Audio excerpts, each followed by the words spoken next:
El joven sargento se rió a carcajadas. De verdad se rió. Allí mismo en la línea de tiro delante de todos, miró la munición del anciano y dijo: «Señor, con todo respeto, esas balas pertenecen a un museo». El veterano no dijo nada. Simplemente cargó su rifle, se acomodó en posición y se preparó para dar una lección que cambiaría la manera en que cada hombre en ese campo de tiro entendía la ciencia del disparo. Si crees que la experiencia todavía importa, comenta precisión abajo. La mañana había comenzado como cualquier otro sábado en el complejo de tiro de larga distancia Cedar Ridge. El recinto privado atraía a tiradores serios de 3 estados distintos, hombres que gastaban miles en equipo y debatían con fervor casi religioso sobre pasos de estría y velocidades de boca. Aquella mañana en particular, un grupo de tiradores jóvenes se había reunido en la línea de los 1000 yardas. Representaban a la nueva generación de entusiastas del rifle de precisión, en su mayoría exmilitares, ahora civiles, con ingresos disponibles y una pasión por llevar la exactitud al límite. Sus rifles costaban más que autos usados. Sus ópticas venían de Alemania y Japón. Su munición llegaba en pequeñas cajas con precios premium. Walter Hicks llegó sin llamar la atención. Tenía 73 años y caminaba con la leve cojera de un hombre cuyas rodillas habían soportado demasiados kilómetros duros. Llevaba un estuche de rifle que parecía más viejo que algunos de los tiradores presentes. Su camioneta era una Ford de 20 años con el óxido comiéndose los bordes de los guardabarros. Pagó la tarifa del campo en efectivo y caminó hacia la línea de tiro sin hablar con nadie. Los hombres más jóvenes lo notaron de inmediato no porque impusiera presencia, sino porque parecía completamente fuera de lugar entre su equipo de alta tecnología. Walter se instaló en el extremo de la línea, desempacando su equipo con método, con los movimientos tranquilos de alguien que había realizado esas mismas acciones miles de veces. El sargento primero Derek Morrison, retirado tras 12 años en el ejército, fue el primero en acercarse. Derek se consideraba un experto. Había completado múltiples cursos de francotirador, se había desplegado 3 veces, y ahora dirigía un popular canal de YouTube, reseñando equipo de rifles de precisión. Se acercó con la confianza de un hombre que creía tener poco más que aprender. «Buenos días, señor», dijo Derek con ese tono que mezcla cortesía y condescendencia que a veces adoptan los jóvenes con los mayores. Es todo un clásico el que tiene ahí. Walter levantó la vista. Su rifle era un Remington 700 fabricado en 1968. La culata mostraba décadas de desgaste honesto. El pavonado se había desvanecido en los puntos donde innumerables manos lo habían empuñado. «Todavía dispara», dijo Walter con sencillez. Derek asintió y sus ojos se posaron en la pequeña caja de cartón de munición que Walter había colocado sobre la mesa. La etiqueta estaba descolorida y la caja misma ablandada por el paso del tiempo. «Señor, no pretendo ofender, pero planea disparar a 1000 yardas con esa munición». «¿Sí?» Esas son de 168 grains con cola de bote, las viejas Federal Gold Medal Match. Derek negó con la cabeza y sonrió levemente. «Mire, en su época eran excelentes, pero la ciencia balística ha avanzado mucho. Yo disparo Berger híbridas de 215 grains. Mejor coeficiente balístico, mejor resistencia al viento, mejor estabilidad terminal a larga distancia. Si quiere, puedo prestarle unas cajas. La diferencia le va a volar la cabeza». Walter miró al joven durante un largo momento. «¿Qué sabes sobre el peso en grains, hijo?» Derek parpadeó sorprendido por la pregunta. «Sé que por lo general más pesado es mejor para larga distancia. Más momento, menos deriva por viento, mejor retención de energía. Eso es lo que enseñan. Eso dicen las tablas balísticas. Eso dicen los datos». Walter asintió lentamente. «Los datos. Dime algo cuando eliges munición, ¿qué es lo primero que miras?» «La reputación de la marca, el coeficiente balístico, la consistencia de fabricación y el peso en grains». Derek se encogió de hombros. «Voy a lo pesado. Más de 200 grains para cualquier cosa más allá de 800 yardas. La física es clara. Las balas más pesadas cortan mejor el viento». «Walter, tomó uno de sus cartuchos de 168 grains, sosteniéndolo entre el pulgar y el índice. Un grain es una unidad de masa, una 17 milésima parte de una libra. Esta bala pesa 168 de esas unidades. La tuya pesa 215. Tienes razón en que la tuya es más pesada, pero estás equivocado en casi todo lo demás. La conversación había atraído atención. Otros 3 tiradores se acercaron intuyendo que algo interesante estaba ocurriendo. El rostro de Derek mostró el primer destello de irritación. No estaba acostumbrado a ser corregido y menos por hombres mayores con equipo obsoleto. Señor, respeto su experiencia, pero he disparado miles de cartuchos. He estudiado la balística terminal. La Berger de 215 grains es objetivamente superior para el trabajo de precisión a larga distancia. ¿Superior para qué propósito? Precisión, resistencia al viento, energía en el blanco. Walter dejó el cartucho sobre la mesa y se volvió directamente hacia Derek. Déjame preguntarte algo. ¿Cuál es el paso de estría de tu cañón? 1 en 10. ¿Y tu velocidad de boca con esas balas de 215 grains? Alrededor de 2.650 pies por segundo. Entonces, estás empujando una bala pesada a una velocidad moderada a través de un paso de estría, que fue optimizado para proyectiles más ligeros. Walter hizo una pausa. ¿Sabes por qué eso importa? La mandíbula de Derek se tensó. La bala se estabiliza, eso es lo que importa. A duras penas, estás justo en el límite de la estabilidad. Tu bala va bamboleándose durante los primeros 100 yardas antes de asentarse. Por eso tus agrupaciones se abren a distancia no por el viento, sino porque tu bala nunca alcanza una estabilidad óptima con esa combinación de peso, velocidad y paso de estría. Uno de los otros tiradores, un joven llamado Kevin, dio un paso al frente. Espera, estás diciendo que más pesado no siempre es mejor. Walter se giró para incluir al pequeño grupo que se había formado. El peso en grains es solo una variable dentro de una ecuación compleja. Por sí solo dice muy poco. Lo que importa es cómo ese peso interactúa con la velocidad, el paso de estría del cañón, la construcción del proyectil y el propósito previsto.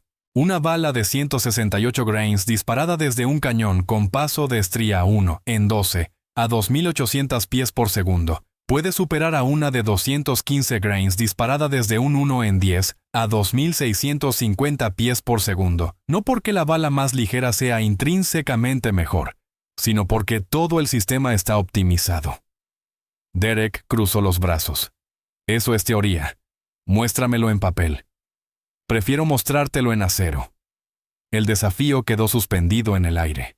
Los otros tiradores intercambiaron miradas. Derek sonrió la sonrisa confiada de un hombre que creía estar a punto de avergonzar a alguien. Muy bien, abuelo. Veamos de qué son capaces esas balas de museo. Prepararon una prueba estandarizada, 5 disparos cada uno a 1.000 yardas. La mañana ofrecía condiciones moderadas, viento de 8 millas por hora, desde la derecha temperatura alrededor de los 16 grados Celsius, humedad cercana al 40%. Buen clima para disparar aunque no fácil. Derek fue primero. Se acomodó detrás de su rifle personalizado con su mira de $3,000, su acción mecanizada con precisión y su cañón pulido a mano. Hizo los cálculos en una aplicación del teléfono, ajustando elevación y deriva con la confianza de quien confía plenamente en su equipo. Su primer disparo golpeó la placa de acero con un clank satisfactorio, quizá unos 15 centímetros a la derecha del centro. Ajustó levemente. El segundo impacto quedó a la izquierda del centro, el tercero bajo.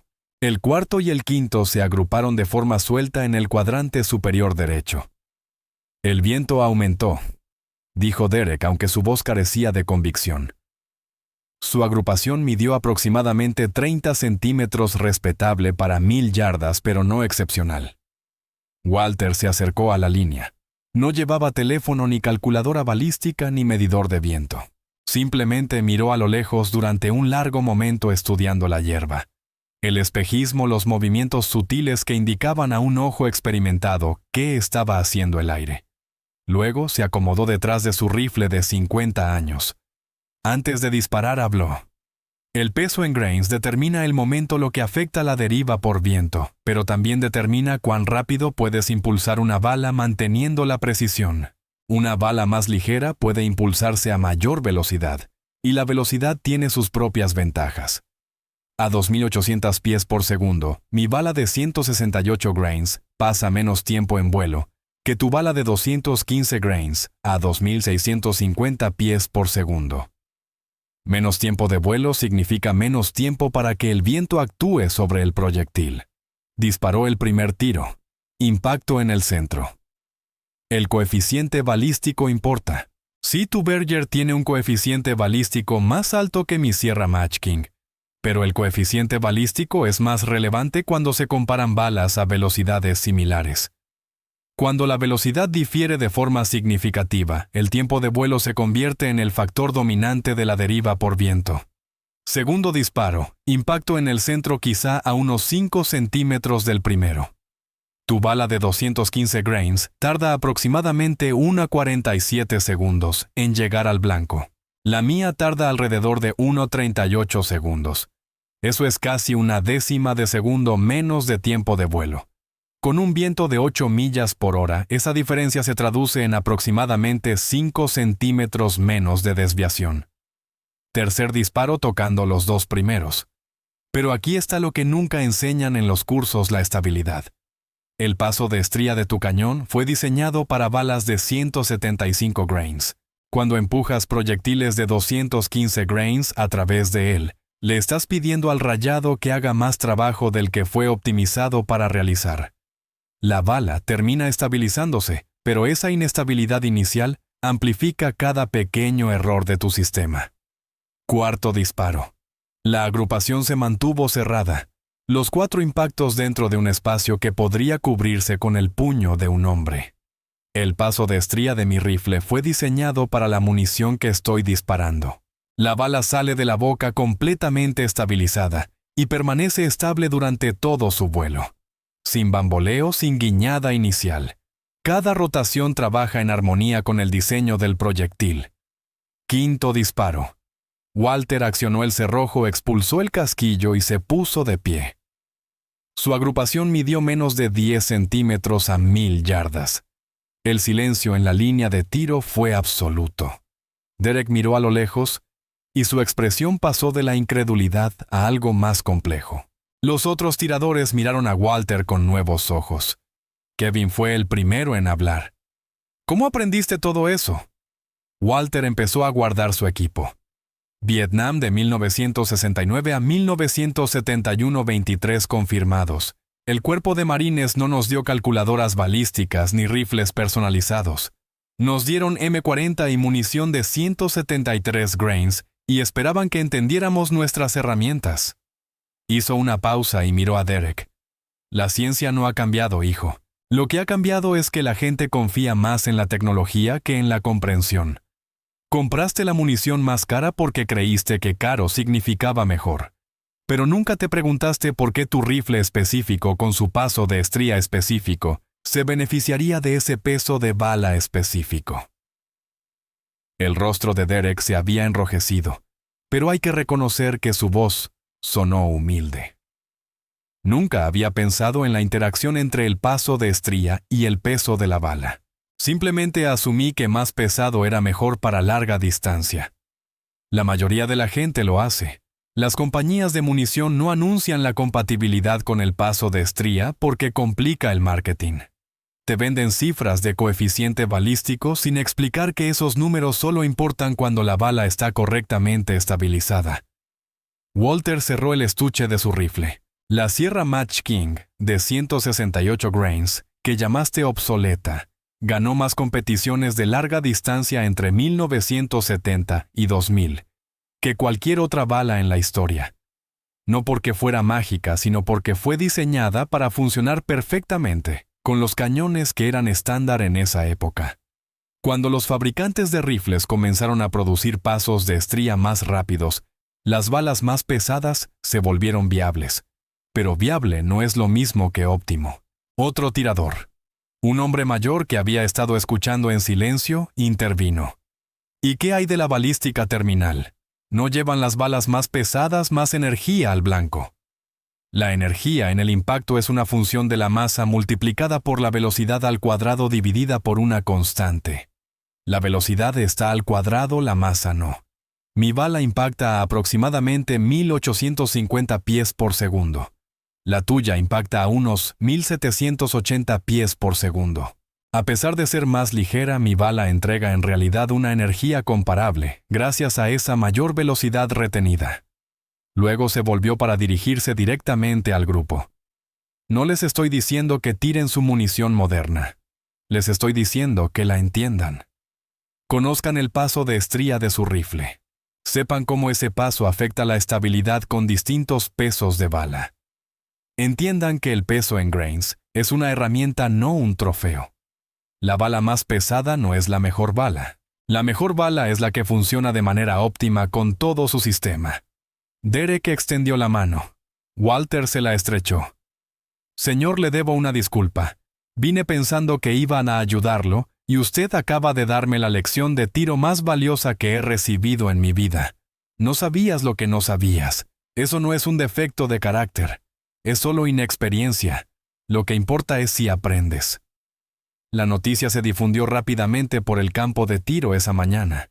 Para el mediodía, una pequeña multitud se había reunido alrededor del puesto de Walter, haciendo preguntas sobre pasos de estría, estabilidad del proyectil, densidad seccional y la aplicación práctica de la ciencia balística.